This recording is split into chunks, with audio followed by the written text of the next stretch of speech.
Involvement as a secondary organ, जैसे मैंने आपको कहा कि फॉर एग्जांपल लिवर है, लिवर का कैंसर है हेपेटोसेलुलर कार्सिनोमा, और अगर वो जाके फैलता है प्रोस्टेट के अंदर, तो प्रोस्टेट इस केस के अंदर एक सेकेंडरी ऑर्गन होगा।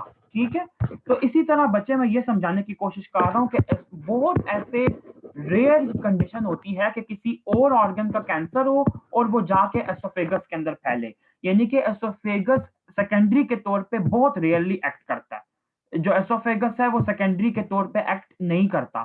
सिर्फ और सिर्फ ब्रोंकोजेनिक कार्सिनोमा एक ऐसी कंडीशन है जिसके अंदर एसोफेगस के उसके पास होने की वजह से लोकल इन्वॉल्वमेंट हो जाती है, वरना दूर से कहीं से चल के कैंसर आके एसोफेगस के अंदर लॉज इन नहीं करता। ठीक है, तो ये मैंने आप लोग को एक इंपॉर्टेंट बात बतानी थी। दूसरा, उसी बच्चे ने एक और बात पूछी थी कि आप क्लिनिकल जो ट्रायड है तो उसको रिपीट कर दीजिए। जी बच्चे, ट्रायड के अंदर मैंने आप लोगों को बताया था कि डिस्फेजिया है, रीगर्जिटेशन है और वेट लॉस है, ये तीन चीजें बताई थी।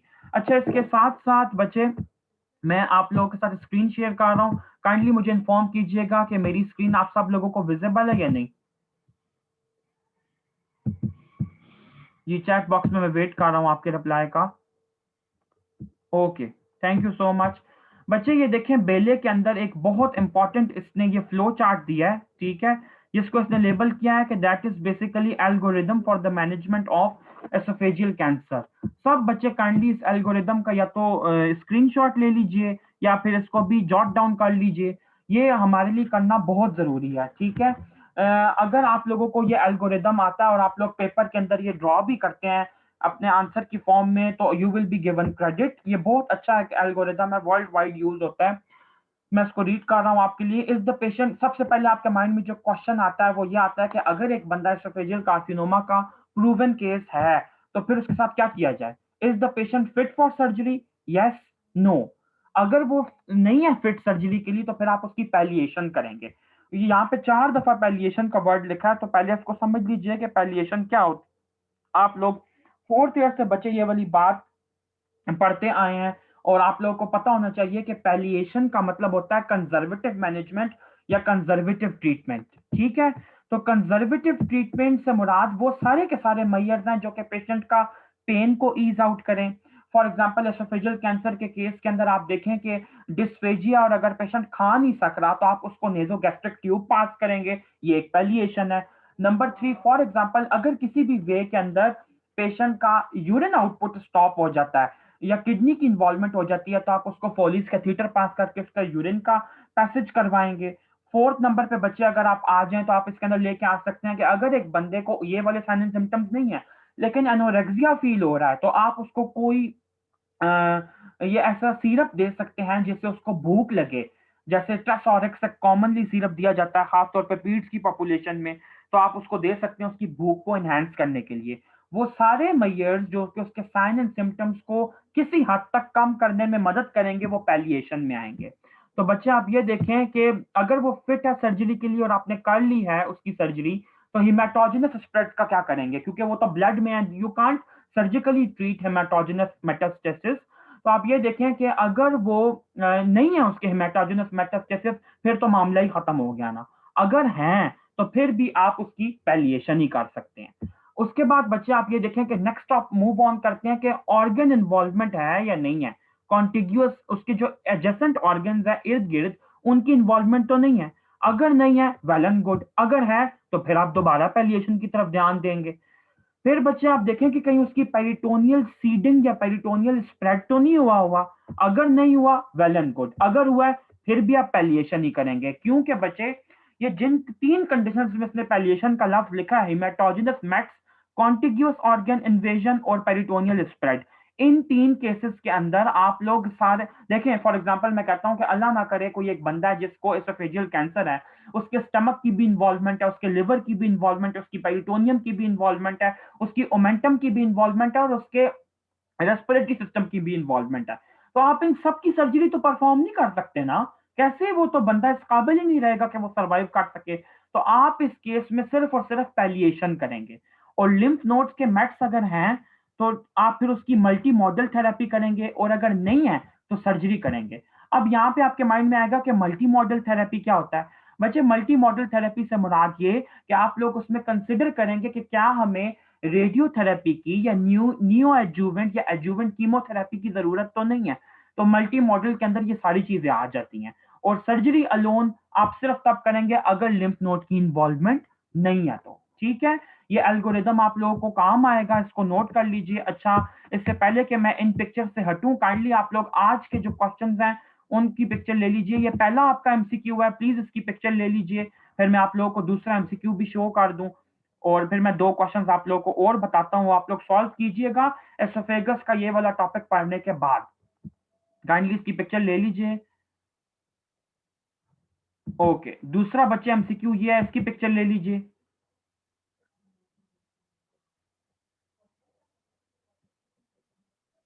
ठीक है, तीसरा एमसीक्यू बच्चे देखें, ये आपके वॉशिंगटन मैनुअल के एमसीक्यूज हैं ये।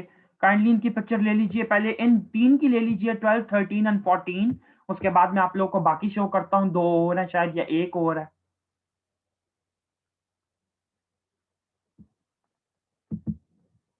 एक है और 15 नंबर एमसीक्यू है, ये देख लीजिए।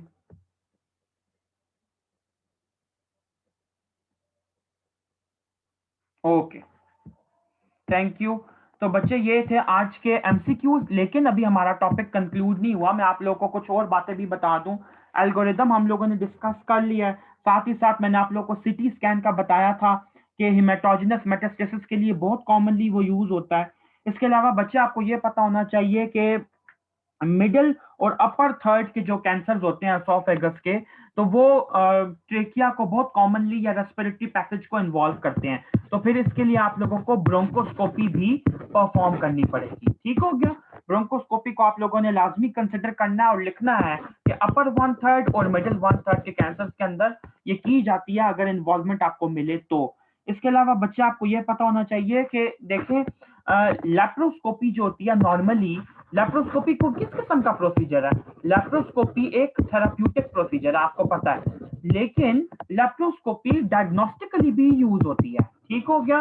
और मैं आप लोगों को इवन एक छोटी सी बात बताता हूँ, अब मुझे वो क्वेश्चन जो है, हाँ मैं आप लोगों को एक एग्जांपल देता हूँ बच्चे। सर्जरी का हमारा वाइवा था, एक हमारे एग्जामिनर आए थे साहिवाल से आई थिंक, और ही वाज जनरल सर्जन, और उन्होंने मेरी एक फेलो से ये सवाल पूछा कि एक फीमेल है जिसको क्रॉनिक पेल्विक पेन है। ठीक है, हमने उसकी हर इन्वेस्टिगेशन का सामने नाम ले लिया कि हम उसकी ये करा चुके हैं, ये करा चुके हैं, ये करा चुके हैं। लिटरली बिलीव मी बच्चे, लॉन्ग केस था उसका, और सर ने सिर्फ एक सवाल पूछा कि एक फीमेल है, उसको क्रॉनिक पेल्विक पेन है, उसकी हम ये सर ने नाम बताए, ये इन्वेस्टिगेशन, हिस्टेरोसल्पिंगोग्राम, अल्ट्रासाउंड, वेजाइनल, एब्डोमिनल, सब कुछ करा चुके हैं। अब हमें लास्ट रिजॉर्ट इन्वेस्टिगेशन कौन सी करवानी है जिसके जरिए हमें यह पता चल जाए कि उसके अंदर मसला क्या चल रहा है? तो उसने, मेरी वालों ने बिल्कुल करेक्ट आंसर दिया कि हम उसकी लेप्रोस्कोपिक सर्जरी करेंगे, ये देखने के लिए कि पेल्विस में ऐसी कौन सी कॉज है जिसकी वजह से फीमेल को इतना ज्यादा पेन हो रहा है। तो लेप्रोस्कोपिक सर्जरी उसका आंसर था कि लास्ट, या फिर आप कह लें कि एक लास्ट रिजॉर्ट ऑप्शन आपके पास बचता जब आपको ना पता चल रहा हो। तो इस केस पे सर ने बस एक सवाल पूछा, उसने एक ही जवाब दिया, और सर ने उसको बहुत अच्छे मार्क्स दिए लॉन्ग केस के अंदर। बस उसका वाइवा और कुछ भी नहीं था, कोई हिस्ट्री नहीं सुनी, कुछ भी नहीं सुना उसका।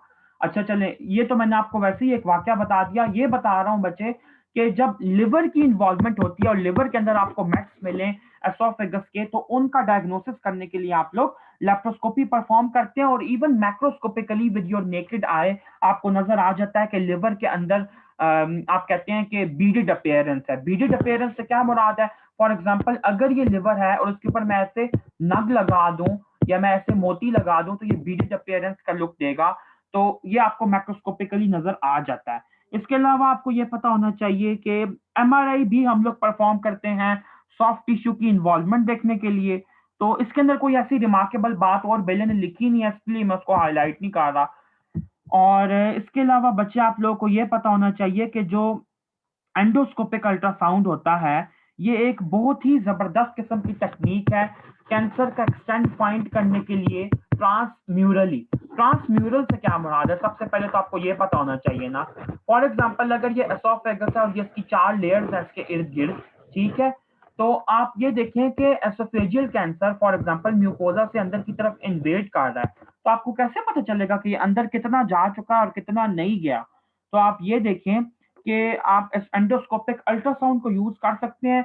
बेसिकली एंडोस्कोपिक अल्ट्रासाउंड का जो प्रोब होता है, वो आप एसोफेगस के ल्यूमेन में डालते हैं और यहाँ से जो रेज़ होती हैं, वो इसको अल्ट्रासाउंड की जो वेव्स होती हैं, वो डिटेक्ट कर लेती हैं कि कितना कैंसर अंदर की तरफ पेनिट्रेट कर चुका है। तो ये इस इन्वेस्टिगेशन पे बहुत ज़्यादा एमसीक्यू आ चुके हैं। हमारे अल्लामा इकबाल मेडिकल कॉलेज के सेंडअप में भी 2 एमसीक्यूज़ इससे आए थे जीआईटी से रिलेटेड एंडोस्कोपिक अल्ट्रासाउंड से। एक तो मेरे ख्याल से गॉल ब्लैडर के चैप्टर में से या पैंक्रियाज इसके कॉन्टेक्स्ट में एक आया था और एक यही एसोफेगस के कॉन्टेक्स्ट में कि ट्रांसम्यूरल इन्वॉल्वमेंट देखने के लिए आप लोग क्या करेंगे। दूसरी बात बच्चे आप लोगों को एक ये बताऊं कि सीटी स्कैन के अंदर आपको जो होती है लिम्फ नोड्स, ये मैं आपको बता दूं कि एंडोस्कोपिक अल्ट्रासाउंड की एडवांटेजेस क्या हैं ओवर सीटी स्कैन। तो सीटी स्कैन के अंदर बच्चे आपको जो 5 मिलीमीटर से कम साइज की लिम्फ नोड्स मिलती हैं, वो आप डिटेक्ट नहीं कर सकते। CT scan can not detect lymph nodes less than 5 millimetre, ये बात आपने याद रखनी है। लेकिन एंडोस्कोपिक अल्ट्रासाउंड इस मामले में बहुत अच्छा है कि वो 5 मिलीमीटर तक की भी लिम्फ नोड्स की जो स्वेलिंग होती है, उनको भी डिटेक्ट कर लेता है। दूसरी एक और इम्पोर्टेंट बात ये कि सब म्यूकोजल लीजन जितने भी, वो तो चले मैं आपको बता चुका हूँ कि ट्रांसम्यूरल इन्वॉल्वमेंट के लिए भी आपका एंडोस्कोपिक अल्ट्रासाउंड बहुत एसेंशियल है और सिटी स्कैन ये आपको प्रिविलेज नहीं देता। तो ये 2 इंपॉर्टेंट बातें आपको पता होंगी तो ही आप लोग इसकी बेस पे एमसीक्यूज को ठीक और गलत कर सकेंगे। इसके अलावा आपको ये बताऊं कि पॉजिट्रॉन एमिशन टोमोग्राफी जो होती है, उसके अंदर आपको अक्सर ये एमसीक्यू आ जाता है कि हम कौन सा एजेंट यूज करते हैं पॉजिट्रॉन एमिशन टोमोग्राफी के लिए। तो आपको सबसे पहले तो ये पता होना चाहिए कि पॉजिट्रॉन एमिशन टोमोग्राफी की क्यों जाती है। बच्चे, पॉजिट्रॉन एमिशन टोमोग्राफी जो होती है, वो हेमाटोजेनस मेट्स को डिटेक्ट करने के लिए की जाती है। तो इसके अंदर आप लोग ये देखें कि 18 फ्लोरो डीऑक्सी ग्लूकोज, ये नोट कर लीजिए प्लीज, इसको नोट कर लीजिए, इसके ऊपर एमसीक्यू आ चुका हुआ है यूएचएस के अंदर, अभी नहीं, आज से 4-5 साल पहले, यानी कि हमारे काफी सीनियर्स को ये आ चुका है एमसीक्यू और प्राइवेट कॉलेज के पेपर में भी ये आ चुका हुआ है। 18 फ्लोरो डीऑक्सी ग्लूकोज कंपाउंड यूज करते हैं हम लोग, आप कह लें एज अ कंट्रास्ट मीडियम कह लें, या सेल्स की कंट्रास्ट तो नहीं होता खैर, सेल्स की मेटाबॉलिक एक्टिविटी देखने के लिए कैंसरस सेल्स की। ठीक है, तो इसको नोट कर लीजिए, ये इंपॉर्टेंट बात है। और बच्चे, ट्रीटमेंट जो है वो मैं आप लोगों को ऑलरेडी बता चुका हुआ हूँ कि ट्रीटमेंट में आप लोगों ने क्या क्या करना है। अच्छा, एक बात बच्चे मैं आप लोगों को ये बताऊं कि अगर आपसे कभी ये पूछा जाए कि एसोफेजियल कार्सिनोमा के लिए हम लोग ट्रीटमेंट कौन सी प्रेफर करते हैं, मतलब सर्जिकल ट्रीटमेंट, कीमोथेराप्यूटिक ट्रीटमेंट या रेडियोथेरापिक, तो आपने याद रखना है कि सर्जिकल ट्रीटमेंट जो होता है वो तो सबसे एसेंशियल ट्रीटमेंट है ना किसी भी कैंसर के लिए, सिवाय जो ब्लड के होते हैं। तो दूसरी चीज आप लोगों को बच्चे ये पता होनी चाहिए कि क्या एसोफेजियल कैंसर में हम लोग कीमोथेरेपी देते हैं या नहीं देते। तो याद रखिएगा कि कीमोथेरेपी जो होती है स्क्वामस सेल कार्सिनोमा के पेशेंट्स के लिए यूजफुल होती है, लेकिन एडिनो कार्सिनोमा के पेशेंट्स के अंदर इसका कोई इतना प्रोनाउंस्ड बेनिफिट जो है वो सामने नहीं आया। ठीक हो गया, ये चीज आप लोगों ने याद रखनी है। इसके अलावा लेट मी सी कि और ऐसी कौन सी चीज है। हाँ, इसके अलावा एक तो स्क्वैमस सेल कार्सिनोमा में हम कीमोथेरेपी देते हैं और जो पेशेंट्स अनफिट होते हैं सर्जरी के लिए, उनके अंदर भी हम लोग ये देते हैं। ठीक हो गया। अच्छा, एक और बात बच्चा आप लोग को जो बतानी थी, हम्म, बस ठीक है। ओके बच्चों, इसके साथ ही आज का जो हमारा टॉपिक है वो